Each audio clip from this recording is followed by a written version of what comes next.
ça a l'air tout bon. Allez, premier exercice, il était vraiment pas dur. C'était une mesure à faire au même titre que quand on avait mesuré des courants ou des tensions. On nous demande juste de trouver la valeur. Léo. La valeur de la mesure, enfin de la tension, Oui. est 0,064. Oui. Alors, attention, c'est pas une tension, puisque cette fois-ci on mesure Un ohm. des ohms. Donc c'est une. Option. C'est pas une option, c'est une Résistance. résistance. On mesure la valeur de la résistance. Donc, Est-ce qu'il y avait plusieurs réponses? 10, page 324. La résistance, elle se note comment? Quelle lettre on utilise? R. L'oméga. Alors, oméga, c'est pour l'unité, donc c'est pour ohm. R. R, très bien. R. Comme on avait U pour la tension, I pour le courant. R, c'est pour la résistance. Tu as donné 0,064, jusque-là, je suis d'accord. Il y a un point, hein. Donc devant, il y a un 0, 0.064. Maintenant, il manque quelque chose. Ohm. Enfin 0,064 ohm. Ohm.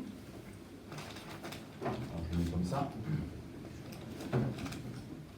Ça fait pas beaucoup, hein. 0,064 ohms, c'est presque rien. Regarde le calibre. 2000.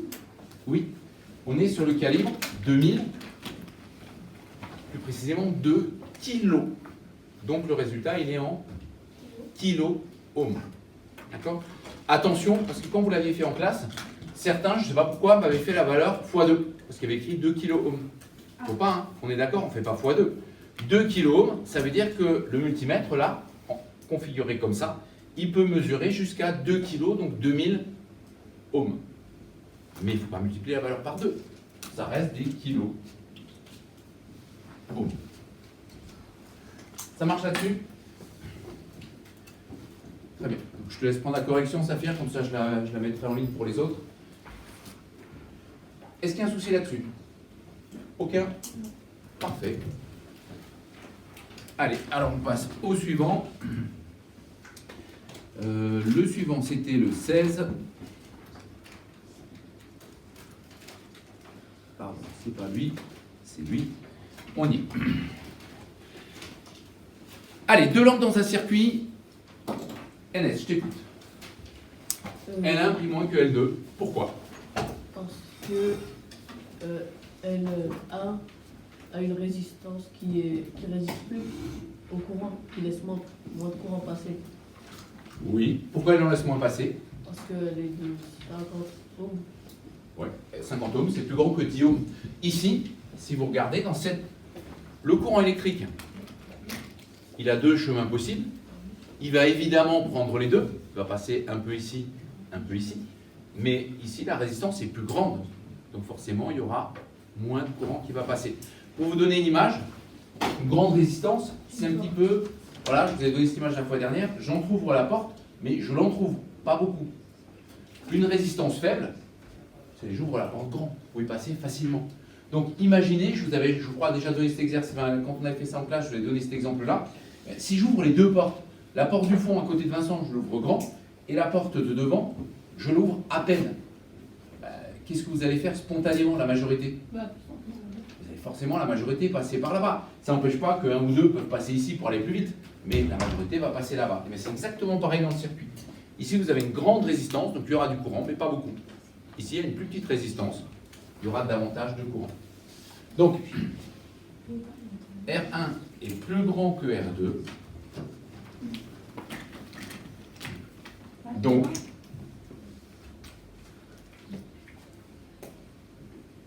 le courant qui traversera la résistance 1 et donc forcément la lampe 1 sera plus faible. Et L1 brillera moins.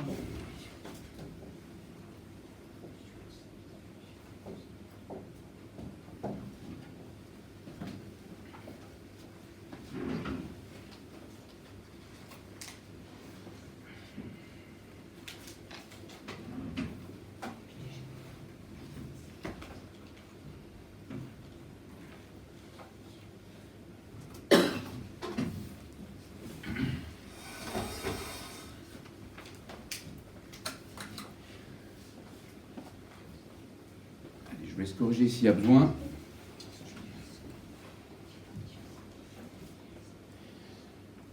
Le 17, c'est sans doute celui sur lequel on va nous passer le plus de temps maintenant. Parce que le 17, si vous avez compris le 17, vous savez absolument faire tous les exercices. Il n'y aura aucun problème si vous avez compris ça. Vincent, je t'écoute. Alors, relis-nous la consigne, assez fort si tu veux bien. Indiquer les expressions mathématiques qui correspondent à la loi d'Ohm. Ok. Donc, on est d'accord qu'il y a 6 expressions mathématiques et que sur les 6, seulement 3 peuvent être justes. On ne peut pas avoir à la fois U qui est R divisé par I et U qui est égal à R fois I. Donc, il va s'agir de trancher pour dire lesquelles sont les bonnes. Il y en a une, tu peux nous la donner tout de suite, tu es sûr que c'est la bonne. Laquelle? La B. Parce que c'est celle qu'on a dans la leçon. U égale R fois I. Ensuite, tu dis la C et la F. Ok.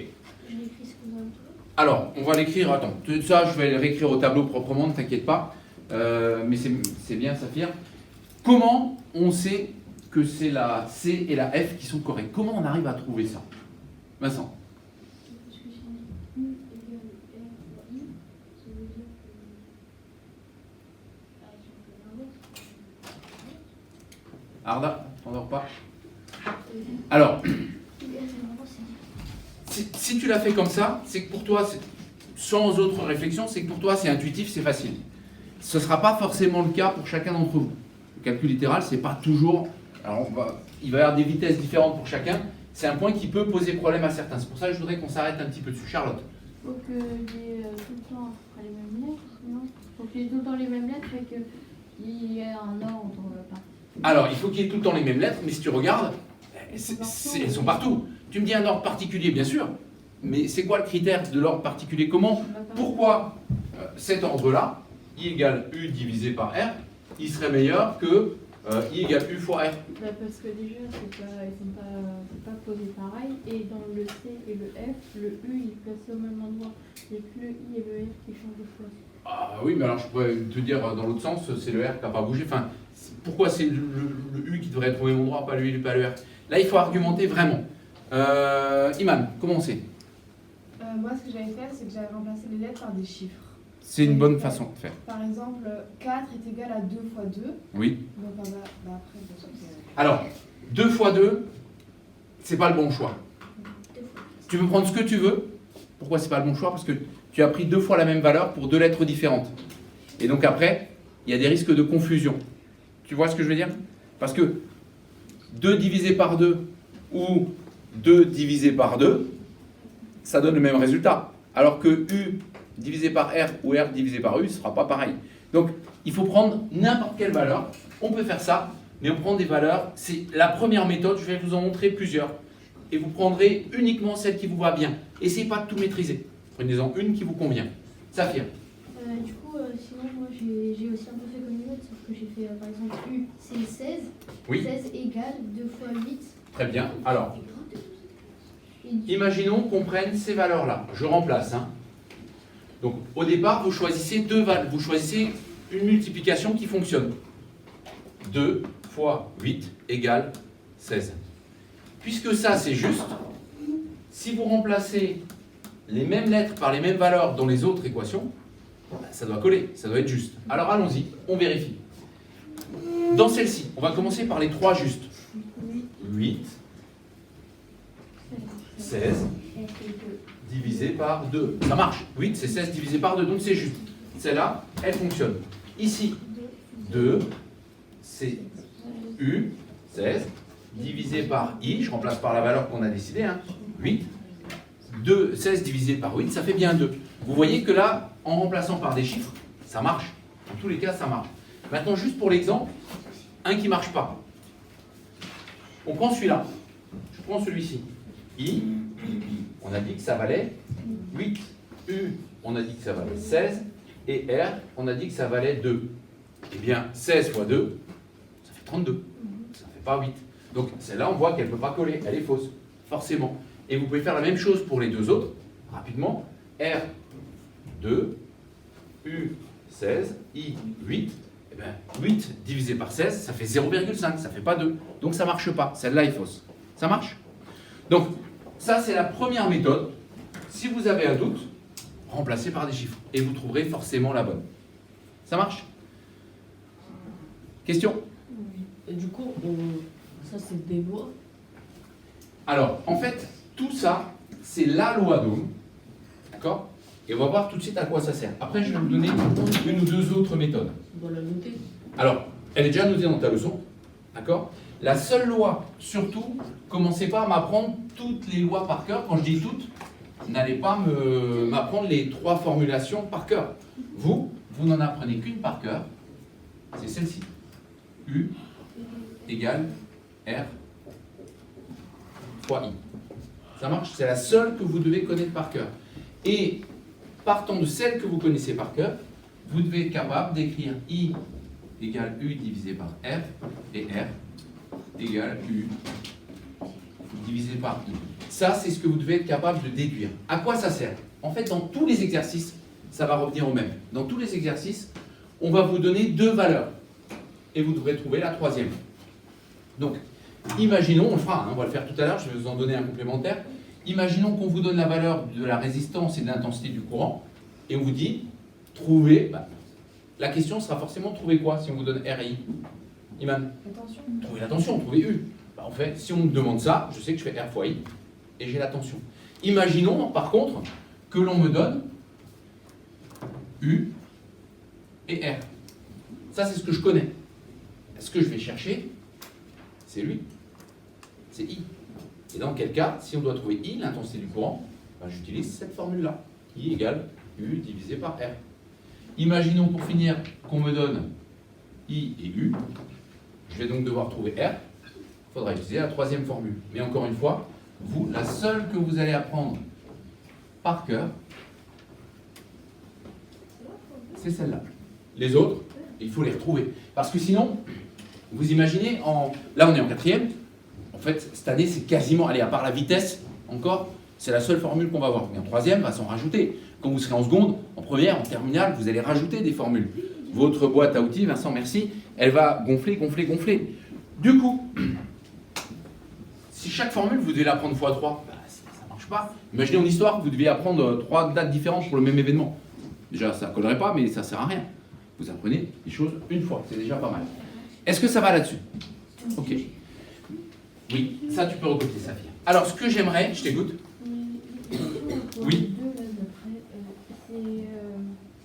On dit juste Q est égal V ou une notion précise de le dire? Alors, je n'ai pas compris ta question. Pour le prochain, là, le Oui. petit 2 là, du Alors, donner les unités. oui, alors, on va le faire tout de suite. Et après, on va faire 3 minutes de maths pour que vous me trouviez ça facilement. Ça, c'était la question petite 1. Alors, il y a plusieurs façons de le rédiger. Moi, je vous propose de faire rapidement un tableau. Grandeur, unité, c'est ce qu'il y a de plus simple. Est-ce que Plus ça va? rapide. On l'a fait comme ça, on l'a fait dans le cahier. Oui. Donc, on a la tension, l'intensité du courant, la résistance. La tension, c'est en quelle unité? Iman? Volt. Volt. Le courant. Résistance. Alors, Ah. lui, En ampère. en ampères. Et la résistance en ohm. Ce qui veut dire, vous le verrez tout à l'heure, dans le prochain exercice, que si vous avez, je sais pas, des kilo-ohms ou des milliampères, il faut penser à convertir. Hein. Vous ne devez pas avoir de milli, pas de kilo. C'est vraiment volt, ampère, ohm. Si vous avez autre chose que ça, si vous avez des kilos, des millis, ou un sous-multiple de tout ça, il faudra convertir. On y reviendra.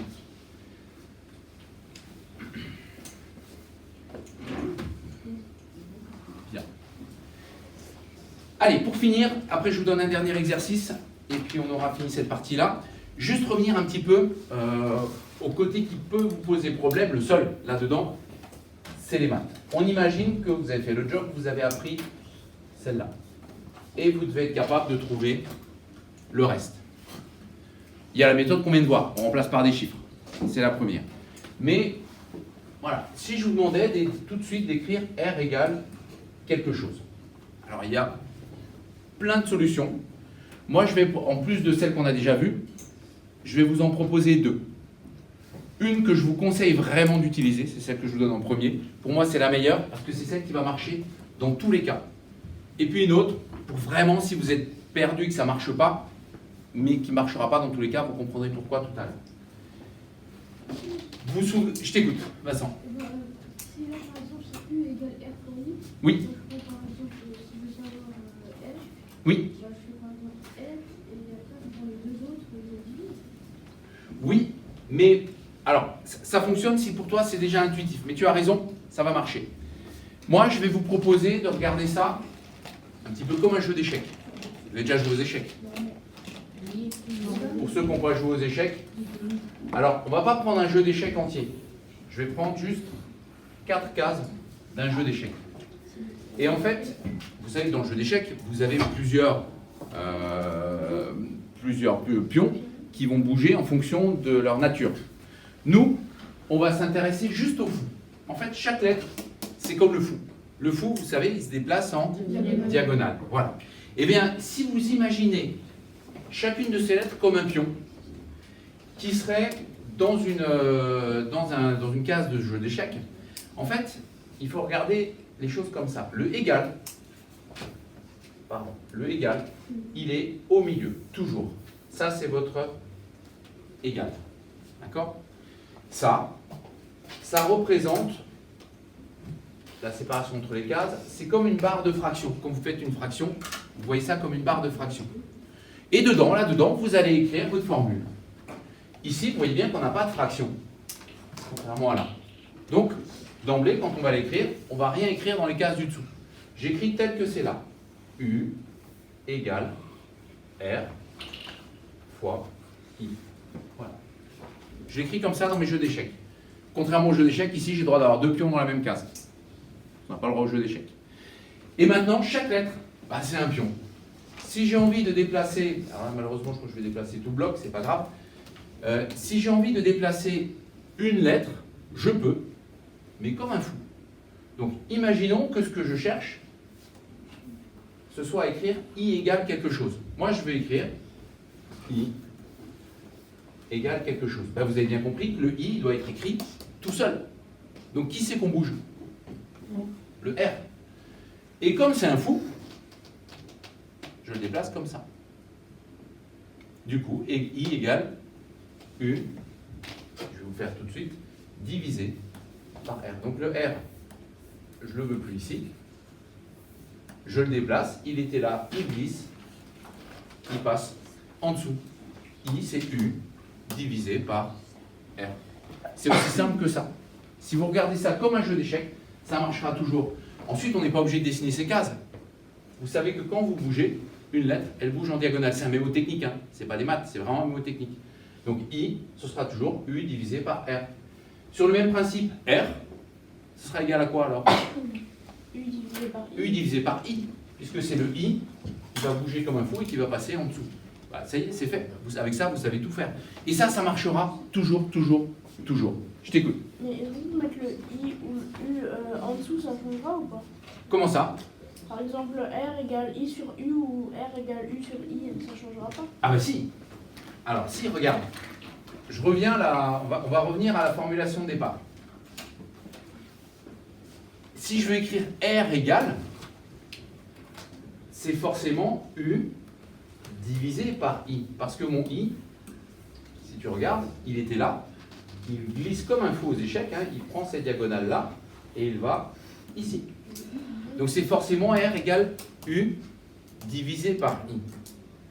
Ça ne peut pas être I divisé par U. D'accord? Alors, si je veux aller au bout de la logique, là je vais plus loin, je risque même de vous embrouiller un petit peu, mais je vais le faire. Pour aller au bout de ta logique, de ce que tu voudrais faire. Si j'avais envie d'écrire, non pas U divisé par I, mais I divisé par U. J'ai le droit, hein, la règle mathématique, elle marche dans tous les cas. Mais par contre, le U, je le déplace, il vient ici. Puisqu'on doit toujours bouger en diagonale. Pour que ça fasse I divisé par U, c'est le U qui doit bouger. Sinon, ça ne marche pas. Et dans ce cas-là, j'aurai le droit de bouger mon R pour l'envoyer de l'autre côté. Mais il bouge lui aussi en diagonale. Donc il va ici. Donc là, ça ferait 1 sur R égale I divisé par U. J'arrête là, c'est pas la peine. T'inquiète pas Charlotte, c'était pour aller au bout du raisonnement de Léo. Mais tu vois juste que c'est pas la même chose. Ça, on oublie ça, on ne se complique pas la vie avec ça. On prend juste ce qu'on a vu avant. Vous allez me le pratiquer dans 2 minutes dans un autre exercice. NS, j'écoute. Du coup, comment on l'utilise dans un schéma? Dans un schéma ou sur une formule? Ça sert à quoi? C'est pour un schéma ou... Ah, là, c'est pour faire un calcul. Je te propose de te répondre avec un exercice que tu vas faire tout de suite. Et tu vas comprendre tout de suite à quoi ça sert. Ça marche? Je vous donne quand même, on reste sur une partie théorique, un dernier truc. Vraiment, celui que je vous donne là, c'est à utiliser avec précaution. Et vraiment, si vous avez du mal avec ce qu'on a fait avant. C'est vraiment juste pour vous enlever une épine du pied, en contrôle, pour ne pas être coincé. Parce que vous verrez que ça ne marche pas à tous les coups. En tout cas, pas avec toutes les formules que vous rencontrerez dans votre scolarité. L'autre solution, c'est d'écrire U égale R fois I. C'est la méthode du triangle. Ensuite, c'est simple. Une fois que vous l'avez écrit comme ça, vous avez compris comment je l'ai écrit, hein, U égale R fois I. Une fois que vous avez écrit ça, vous cherchez U. Vous mettez la main sur U, la formule apparaît devant vous, R fois I. Vous cherchez R, vous mettez la main sur R, la formule apparaît devant vous. U divisé par I. Vous cherchez I, vous mettez la main sur I. I égale U divisé par R. Ça marche? Donc, vu comme ça, on peut se dire c'est miraculeux, on n'a qu'à faire que ça, c'est tellement plus simple. Ouais, sauf que plus tard, vous allez avoir des formules. Je vous donne 2 exemples de formules.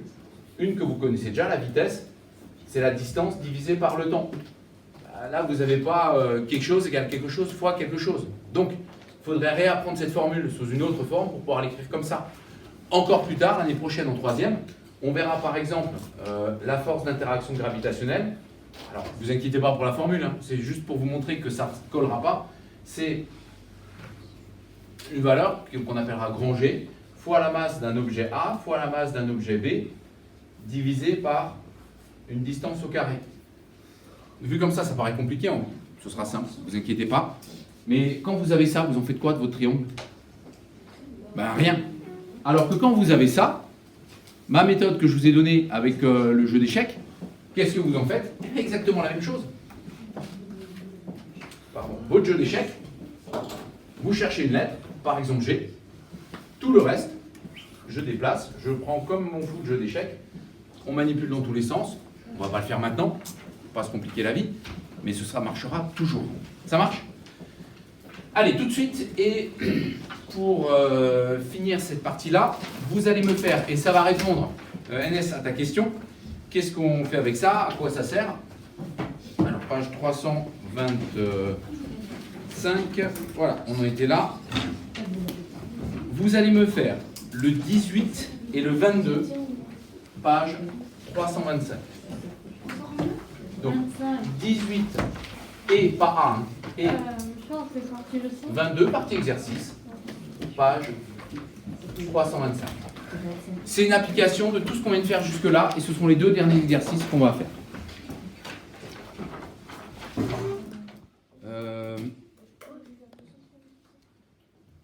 Voilà. Pour ceux qui coincent, quand vous lisez un énoncé comme ça, sur cet exercice, donc je ne vais pas aller au bout, je vous laisserai faire le calcul après, tout de suite, vous allez voir, les choses vont s'éclaircir. Vincent, merci. On vous donne là-dedans 2 valeurs. Donc Charlotte, tu dis, mais moi je les trouve où mes lettres là-dedans? La première valeur, elle est ici. 4 millions, 4 millions de ohms. Ohm, c'est l'unité de quoi? C'est l'unité de résistance. Et donc ça correspond à quelle lettre? R. Donc, ici, vous savez que ça, c'est la valeur de la lettre R. À suivre, la lettre qui va correspondre à 230 volts. Volt, c'est quelle grandeur? Ça, c'est vraiment l'association que vous devez savoir faire. Si je vois des volts, je sais que c'est la toute première qu'on a vue dans l'année. Brandon? C'est U, c'est la tension. Donc 230 volts, c'est la tension. C'est la lettre U. Donc, on vous donne la lettre R. on vous donne la lettre U, quelle formule on va utiliser? NS. 230, là on va utiliser I égale UR. On cherche, U on va divisé utiliser par R. I égale U divisé par R. Et vous allez voir que la question est d'ailleurs cohérente avec ce qu'on a, puisque c'est bien calculer l'intensité, c'est logique. On nous donne U, on nous donne R, on sait déjà, même si on lit par la question, on sait déjà qu'on va nous demander I. Et c'est bien ce qu'on nous demande, calculer I. I égale U divisé par R. Et donc Charlotte, pour répondre à ta question, l'histoire du jeu d'échecs, Bah, t'as rien fait. alors si, elle sert juste à trouver ça. Ça ne sert qu'à ça. À savoir que I, c'est U divisé par R. Mais si je mets U et RR, et après je fais quoi? Alors, regarde, je te le prends ici. Toi, ce que tu connais par cœur, c'est U égale R fois I. D'accord? Je t'écoute tout de suite, Ernest, juste pour expliquer à quoi ça sert. Tu sais que tu dois trouver I. Eh bien, je vais tracer mes cases de jeu d'échecs. On avait bien dit que le égal, c'était l'intersection ici. D'accord? Je sais que je veux I tout seul. I égale quelque chose. Donc le R, je le déplace. Le R, c'est comme un pion. Je le prends, je glisse, il vient ici. Puisqu'il est venu ici, c'est qu'il n'est plus là. Et j'ai I égale U divisé par R. C'est juste pour retrouver ça. Vous allez voir que ça marche dans tous les cas. Ce que je vous propose, c'est juste de revoir comment ça fonctionne. Quand vous avez vos 4 cases de jeu d'échecs, dont on parlait tout à l'heure, dedans, vous inscrivez simplement votre formule. Donc, U égale R fois I. Tant qu'il n'y a pas de division, tant qu'il n'y a rien qui divise, il n'y a rien en dessous. D'accord? Ça, le gros trait, représente la barre de fraction. Donc, si je l'écrivais comme ça, c'est faux, bien sûr, mais ce serait U égale R divisé par I. C'est faux. Donc, nous, on part toujours de la formule connue. Et ensuite, vous devez retenir que la lettre que vous cherchez, celle que vous devez trouver, elle doit être seule de son côté et en haut. Donc là, par exemple, c'est U qui est seul de son côté gauche, seul, et en haut. Donc on trouve U. Si je voulais trouver I, eh bien c'est I qui doit être seul de son côté et en haut. Donc seul de son côté, en haut il est juste pas seul, donc on va enlever le R. Comme un pion de jeu d'échecs, comme un fou, vous le déplacez. C'est-à-dire vous le déplacez le long de la ligne. Ça veut dire qu'en fait, si vous prenez le visuel, une lettre qui est dans le vert, elle finit toujours dans le vert. Elle ne peut pas changer, elle ne peut pas aller dans le bleu. Donc ici, par exemple, si je cherchais I, il suffit de déplacer le R comme ça et de lire la nouvelle formule, I égale U divisé par R. S'il fallait trouver R, eh bien, on repart de ce qu'on connaît, U égale R fois I. On déplace alors le I, c'est le I qui suit la ligne verte, et ça nous fait R égale U divisé par I. Ça marche dans tous les cas. Ça marche? Et quand je vous ai dit elle est pratique, cette méthode, c'est un mémotechnique, mais une fois que vous avez intégré ça, imaginons, on oublie tout ça, on prend quelque chose que vous connaissez aussi. Vitesse égale distance divisé par le temps. Donc j'écris la formule comme on la connaît. Vitesse égale distance divisé par temps. Imaginons que dans un exercice, on vous donne une distance, une vitesse, et vous devez trouver le temps. Quelle formule on applique alors? Si on prend cette méthode-là, on doit écrire la formule avec des lettres. Mélanie? On met le D, on déplace le D. Alors, si je déplace le D, j'ai V divisé par D égale 1 divisé par T. Là, tu as bien respecté une contrainte. Le T, il est bien seul de son côté, mais il n'est pas en haut. Il faut que le T soit seul de son côté et en haut. Donc la première chose à faire, si je cherche le temps, il faut le remonter. Il faut qu'il soit en haut. Donc c'est le T qu'on va déplacer. Donc on inverse V. Absolument. On déplace le T qu'on amène ici et on déplace le V dans le même temps dans l'autre sens. Toujours en suivant la ligne sur laquelle on a le droit de les déplacer. T égale D divisé par V. Et ça marche quelle que soit la formule. Même si vous avez 15 lettres dedans, ça marche. Ça va avec ça? Bien. Si vous avez compris ça, vous avez tout compris. Évidemment, ce qui marche, juste peut-être pour faire un dernier visuel, pour que vous voyez que c'est toujours vrai, je vous le fais. Alors, je vais prendre vite d'autres étiquettes. Je vais essayer de trouver des étiquettes avec des valeurs. 12, 6. Alors, il me faudrait encore idéalement un 2. Alors, il y en a une qui est tombée par terre, mais je ne pense pas que ce soit le 2. Est-ce que tu peux regarder, Charlotte, si on a une valeur par terre? Ah, bah, je l'ai. C'est bon, voilà. Regardez, je vous montre juste comme ça pour finir. Si on commence, pour vous montrer que ça marche toujours, au lieu de prendre des lettres, ce sera peut-être plus parlant pour vous. 12 égale 6. Là, il faut comprendre qu'entre les deux, il y a un fois, hein, ils sont côte à côte. Donc, 12 égale 6 fois 2. Ça, c'est juste. Mais tant que je respecte la règle de déplacement, je déplace le 6. 2, c'est bien 12 divisé par 6. Ou 6, c'est bien 12 divisé par 2. D'accord? Tant que vous respectez cette règle de déplacement, ça reste juste. Si je ne la respecte pas, c'est-à-dire que je décide de mettre mon 2 ici, ça ne va plus. 12, c'est pas 6 divisé par 2. Ça marche avec des chiffres, ça marche avec des lettres, ça marche avec tout, et ça marche tout le temps. Allez, on reprend ce qu'on a dit tout à l'heure. On nous demande de trouver, on va refaire tout le raisonnement, Diane, c'est le moment de suivre. On nous demande de trouver quelle grandeur? Là-dedans. Léna, dans l'exercice 18, est-ce que tu dois trouver la valeur de la résistance? Est-ce que tu dois trouver la valeur de la tension? Ou est-ce que tu dois trouver l'intensité du courant?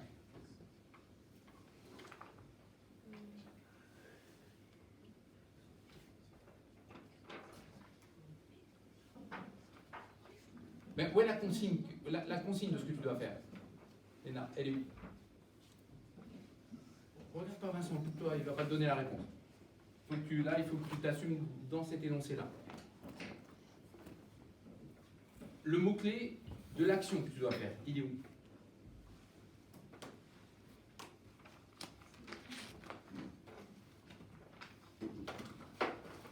Allez, juste le mot de ce qu'il faut faire, à Sudek. Est-ce que Vincent, tu peux respecter la parole des autres aussi, s'il te plaît? À Sudek. Calculer. D'accord, Léna? Là, tu as les données. Un tournevis tester contient une résistance de 4 millions d'ohms et puis une petite lampe au néon à l'intérieur. Consigne, calculer l'intensité. Donc l'intensité, c'est la lettre, Léna, I, U ou R. Regarde, intensité, ça commence par quelle lettre? I. Donc tu vas calculer I. Donc 18 page 325, I. Et là, on l'a déjà fait et refait, donc maintenant on va passer un petit peu vite. I, c'est U divisé par R. Il n'y a plus qu'à remplacer par les valeurs. U, ça vaut combien? Ça, c'est vraiment l'association, je reviens à toi, Léna, que tu dois savoir faire. Quand tu vois, c'est ce qu'on a fait tout à l'heure, je vous l'ai projeté au tableau tout à l'heure, quand tu vois 230 volts, tu dois savoir que c'est la tension. La tension, c'est quelle lettre? C'est un tout petit peu plus fort, si tu veux bien. C'est pas I. Sinon, tu n'aurais pas besoin de le calculer. Hein. Ah, t'as dit U? Non, T. Pourquoi T? Non, parce que tu penses à tension. Mais T. Lénard, tu vois, là, c'est tout ce qui te manque en cours. Ça, tu dois savoir par cœur. Tension, c'est la lettre U. Merci. Donc, ça, c'est la lettre U. Ça, c'est la lettre R. Donc, une fois que vous savez ça, je vous remets comme ça. On l'a déjà fait tout à l'heure. Hein. Je vous refais. Ça, c'est la lettre U. Ça,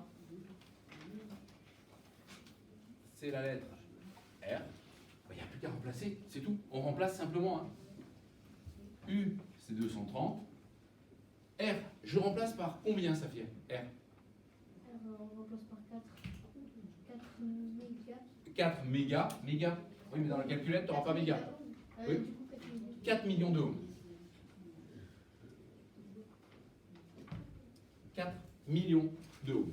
Et là, pas le choix, hein, calculatrice. On fait ça, vous prenez vos calculatrices. Charlotte, Ça fait 0,0000. combien de zéros après la virgule? Il y en a 4. 4. 575. Et c'est pas tout. Alors, c'est presque la réponse. Il faut mettre un... Qu'est-ce qu'on met derrière? I, c'est en ampère. Ampère. Très bien.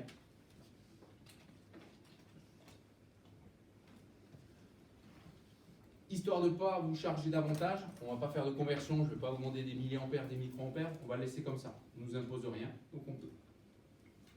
Ça va là-dessus? Voilà, ça c'est typiquement le genre d'exercice que vous aurez à faire le jour d'évaluation par exemple.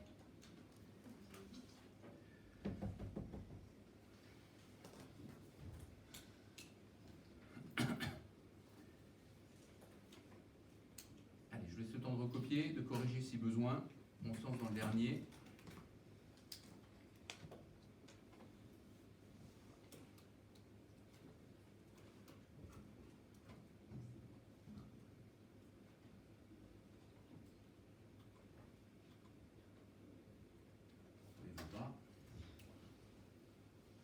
En fait, monsieur, Oui, je t'écoute. j'ai une question. Si j'ai bien compris, on a calculé 230 volts avec 4 millions de ohms. on a calculé Oui. ça. Et après, pourquoi on a le V, on l'a transformé en U et le. Alors, attention, ne me confonds pas, c'est important. Là, tu es en train de confondre les grandeurs, les symboles et les unités. Je prends 10 secondes là-dessus. C'est important. Donc, si pour vous c'est clair, encore une fois, pas de souci, je me fais un petit peu de place.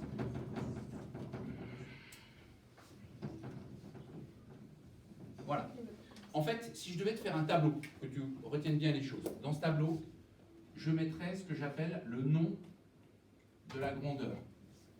Par exemple, tension. Je prends juste les trois dont on a besoin. Tension, intensité du courant, je vais noter que l'intensité, et résistance.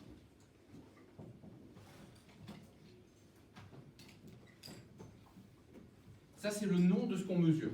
Tu te rappelles, avec le voltmètre, on mesurait la tension, avec l'ampèremètre, on mesurait l'intensité du courant, avec le ohmmètre, la résistance. Ça, c'est ce qu'on a, le nom que l'on donne à ce que l'on mesure. On appelle ça la grandeur physique. Chaque grandeur physique est représentée par une lettre qui est son symbole. Et là, pour la tension, c'est la lettre U. Léna, c'est pas la lettre T. D'accord? T, c'est pour le temps. L'intensité du courant, c'est I. Et la résistance, c'est R. Mais c'est pas tout. Il reste une dernière case qui est l'unité. Et l'unité, volt pour la tension, ampère pour l'intensité du courant, ohm pour la résistance. Donc on n'a pas remplacé, on a juste dit, pour moi dans ma tête, si je vois V, je sais que ce sont des volts. Volt, c'est la tension, c'est la lettre U. Et si on sait faire ça, et on verrait en troisième, on fera beaucoup ça, on sait résoudre tous les exercices sans aucun souci. Ça marche? Amine, ça va là-dessus? Ok. Allez, du coup, on termine avec ça, et ce sera le dernier qu'on fait comme ça. Ici, on vous propose un graphique, enfin plutôt deux graphiques, dont un seul va correspondre à une résistance. On vous demande lequel. Est-ce que c'est le dipôle 1, celui qui correspond au graphique vert, ou est-ce que c'est le dipôle 2? Et puis, on va essayer d'expliquer bien sûr pourquoi. Nikita, à ton avis, la résistance, c'est le dipôle 1 ou c'est le dipôle 2?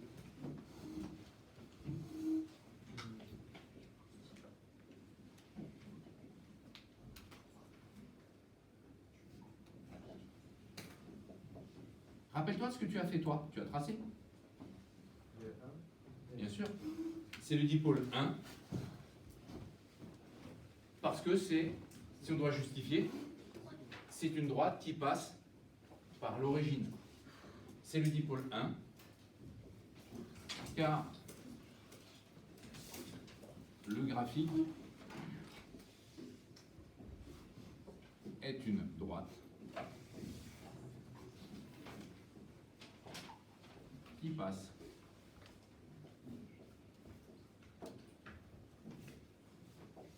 par l'origine.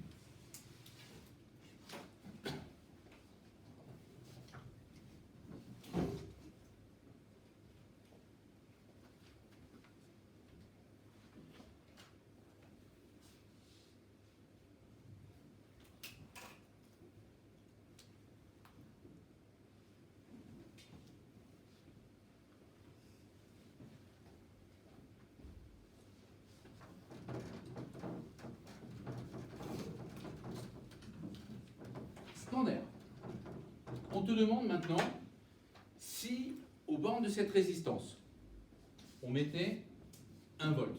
D'accord? Donc, concrètement, j'ai ma résistance et je décide de la mettre sur un générateur de 1 volt. Quelle serait l'intensité du courant? Quelle serait la valeur I qui traverse? Alors, les volts, c'est la tension, c'est pas l'intensité du courant, c'est pas les ampères. Du coup, Vincent. Oui.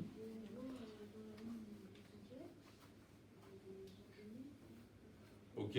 Alors, Iman, tu pourrais me donner une valeur, combien ça fait? 0,02 ampères. Oui, alors un poil plus, on va regarder. Alors ici, on fera au mieux, sachant que on n'est pas sur du papier millimétré, que c'est donc pas très précis. Mais ici, c'est une simple lecture graphique. D'accord, Nikita? Regarde. Qu'est-ce qu'on doit faire? On va regarder lorsqu'il y a 1 volt aux bornes de la résistance, c'est le graphique qui va me donner la réponse. On est ici. D'accord? Donc la valeur, c'est celle qui correspond à la valeur projetée ici sur l'axe des abscisses. Alors maintenant, pour trouver combien ça fait, on va essayer de faire au mieux. Ici, allez, on va dire que ça c'est la moitié. Donc ça c'est 0,03. Ici, on va dire que c'est 0,0 envers 25. Hein, cette valeur-là, on est à peu près ici à 0,025. Donc, allez, on est au milieu, 0,022, 0,023. Difficile de dire avec plus de précision quelle est la valeur. I égale 0,023 ampères. Et c'est vraiment par lecture graphique. Hein. On n'a fait aucun calcul. On est allé lire au mieux sur le graphique. 23. Alors, j'ai mis 23 parce que, encore une fois, ça c'est 0,02. Ça c'est 0,04. Donc, je me dis le milieu ici, le trait bleu que j'ai mis, c'est 0,03. Donc, ici, c'est 0,025.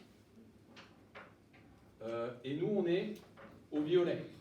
On est un peu avant. Donc, on est entre 0,020, 0,02 et 0,025. J'ai pris 23. On aurait pu prendre 22. Encore une fois, on n'a pas de papier millimétré.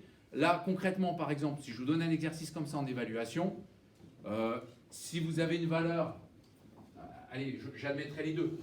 Si vous mettiez entre 0,021 et 0,024, vous avez compris que c'est entre ces deux valeurs-là, je le compterai juste, quoi qu'il arrive. D'accord? On ne peut pas être plus précis. Si on veut être plus précis, il fallait qu'il nous millimètre les choses. Avec ça, avec ce graphique-là, de cette taille-là, on ne peut rien faire. D'autre que ce qu'on vient de faire. Dire, c'est à peu près ça.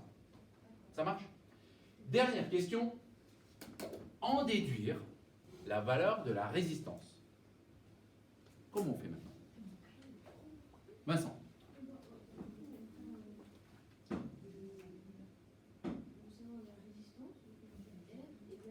Oui. Alors, pas. Oui, un tout petit peu plus fort, il a raison, mais R, c'est U. Là, c'est un calcul divisé par I. Et nous, qu'est-ce qu'on sait? On sait que si, parce qu'on vient d'y répondre, si U égale 1 volt, alors I égale 0,023 ampères. C'est ce qu'on vient de dire sur le graphique. On calcule. R, c'est U sur I. C'est 1 sur 0,023. Quelqu'un peut me faire ça rapidement? Saphir? Charlotte, normalement, tu es la première à prendre ta calculette, c'est plus toi. T'es perdu. Ça fait 43,47, 8, 6. 43,47. Alors évidemment, hein, on va arrondir. 43,5 ohms. On devrait même, pour être juste, je ne devrais même pas écrire 43,5, mais écrire 44 ohms. On sait qu'on n'est pas très précis là-dessus. On va pas avoir une précision à la décimale près. Hein. Ça marche? Voilà, fin de l'exercice 22. Avec ça, vous savez normalement tout ce que vous avez à savoir faire.